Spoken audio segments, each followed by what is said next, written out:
পত্নীক বিশ্বাস কৰি বিপদত স্বামী।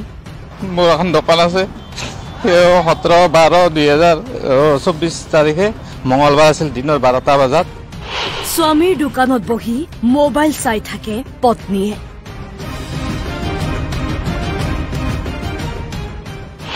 ফেচবুক ইনষ্টাগ্ৰামত ৰিলো বনায়, কিন্তু স্বামীয়ে গুৰুত্ব নিদিয়ে।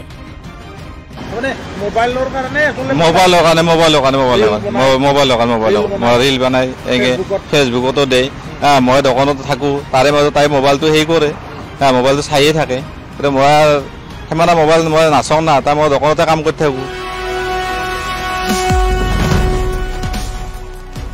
ফেচবুকতে পত্নীৰ চিনাকি হৈছিল মৃদুলৰ সৈতে।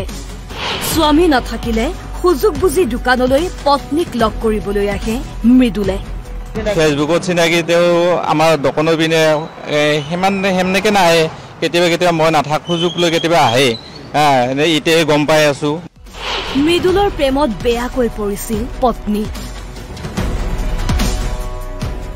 অৱশেষত 4 বছৰীয়া সন্তানক লৈ মৃদুলৰ সৈতে পলাল পত্নী। এতিয়া পত্নীক বিচাৰি স্বামীয়ে খাইছে হাবাথুৰি।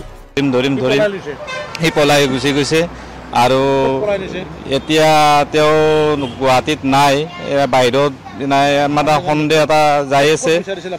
আমি গুৱাহাটী বিচাৰিলোঁ, তেজপুৰ বিচাৰিলোঁ, বিচাৰি এতিয়া আমি সেইকাৰণে গম পোৱা মতে এতিয়া তেওঁলোকৰ এজন এতিয়া আলহী খুৰীমা এটা আছে, বৰমানা খুৰীমা আমাৰ ৰিজাৰ্ভৰ পিছপিনে। তেওঁলোকে এতিয়া গুপ্ত কৰি বস্তুটো ৰাখি থৈ দিছে কেছটো। এতিয়া মোক বেলেগ নালাগে, এতিয়া মোক বাচ্চাটো লাগে। প্ৰথমে বাচ্চাটো লাগে আৰু মোৰ এটা ডাঙৰ বাচ্চা ৰৈ গৈছে 7 বছৰ। এইজন নলবাৰীৰ অৱনী কলিতা। 8 বছৰ পূৰ্বে বিবাহপাশত আবদ্ধ হোৱা অৱনীৰ সংসাৰত আছে পত্নীৰ লগতে 2টি সন্তান। এখন চাহৰ হোটেল দি পৰিয়ালটো চলাই আছিল। মাজে মাজে দোকানত পত্নীও বহে। কিন্তু বালিজাৰৰ মৃদুল বৰ্মনে অৱনীৰ সুখৰ সংসাৰত জুই লগালে।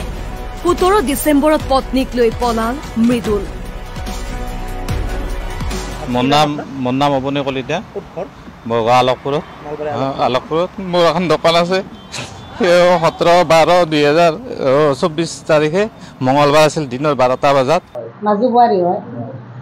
আগতে সেনেকুৱা কিবা গম পাইছিল নেকি?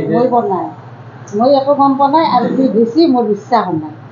যোনদিনা তাই যায় চব খোলা কৰি তাই গুচি গৈছি। স্কুলৰ পৰা ছোৱালীটো লৈ গৈছি, কিন্তু ল'ৰাটো স্কুলত থৈছি। মই চকীদাৰটোক কৈছোঁ যে আমাৰ নয়নৰ মাক স্কুলত গৈছি, মাতা বুলি কয়। সি গৈছি, স্কুলত নাই, ল'ৰাটো বল খেলি আছে। তাৰপিছত মই ল'ৰাটোক আনিলোঁ, ঘৰত চালোঁ নাই। মই ভাবিছোঁ যে ক'ৰবাত গেছি, ৰাগে খং গৈছে, আহিব। ইয়াক কৈছোঁ আকৌ কৰিব নালাগে, তাই আহিব। তাৰে পিছত গম পালোঁ মৃদুল বৰ্মনৰ লগত তাই গৈছে। মৃদুল বৰ্মন থাকে বৰমাকৰ লগত। আৰু তাহোনো এতিয়া থানাতে আছে, আমাৰো থানাতে আছে। থানাৰ পৰা একো কৰা নাই। এতিয়া মই বিচাৰোঁ তাহোনটো যাম, আৰু গ'লে আমাৰ ঘৰত আহে। যিদিনাখন 17 তাৰিখে পলাই গৈছিল, এইখন ক'ত আছিল তেখেত? আপোনাৰ বোৱাৰী দোকানত আছে। মই ঘৰৰ পৰা এনাই আছোঁ। আহোঁ চব খোলা, মুৰ্গী চুৰ্গী উঠি পেলাই বস্তুবিলাক খাই আছে, মানুহ থিয়া হৈছে। ৰোগীয়া সন্তানটিৰ মুখলৈ চাই পত্নীক ঘূৰি আহিবলৈ আহ্বান স্বামী অৱনীৰ। চাই পিনে বিয়া কৰিছো আৰু মোৰ এটা ল'ৰাও আছে। এইটো থৈ গৈছে, তেওঁ এতিয়া বহুত অসুস্থ। য'তে কি নহওক আহিব লাগে, ঘূৰি আহিব লাগে। আপোনাৰ এইখনো ব্যৱসায় জেগা? মই এইটো ব্যৱসায়, চাহ দোকান দি এনেকৈ পোহপাল কৰি আছোঁ। এতিয়া মোৰ পত্নী নাই, বিচাৰ কাছাৰ কৰি ক'তো চব চালোঁ নাই। থানাতো গৈছোঁ, থানা যায় লোকেশ্যন চাই আছে বুলি কৈছে। সঁচাকৈ বহুত বেছি দুখ লগা ঘটনা। নিজৰ সংসাৰখনৰ কথা নিজে ভাবিব লাগে, হয়নে নহয়? মোবাইল চাওক, ছ'চিয়েল মিডিয়াত চাওক, যি চাই থাকে চাওক, কিন্তু নিজৰ সংসাৰৰ কথা নিজে ভাবিব লাগে। আজি মানুহজনৰ স্বামীক মানে দেখা পাই খুবেই বেয়া লাগিছে। কিমান এখন সুখৰ সংসাৰ, হয়নে নহয়? ভাবিলে কেনেকুৱা লাগে। এটা বাচ্চাক এৰি থৈ গৈছে, এটা বাচ্চাক লৈ গৈছে, হয়নে নহয়? সঁচাকৈ বহুত বেছি দুখ লগা ঘটনা। এনেকুৱা ঘটনা যাতে কাৰো লগত নাহে। নিজৰ সংসাৰখন যিহেতু পাতিছে, সংসাৰখন নিজে চলাবলৈ নিজে ধৰি ৰাখিবলৈ চেষ্টা কৰিব লাগে। ঠিক আছে, মোৰ ক'ব লগাখিনি ইমানে। আপোনালোকৰ যদি কিবা ক'ব লগা আছে কমেণ্ট বক্সত কমেণ্ট এটা কৰিবলৈ নাপাহৰিব। ঠিক আছে, জয় আই অসম।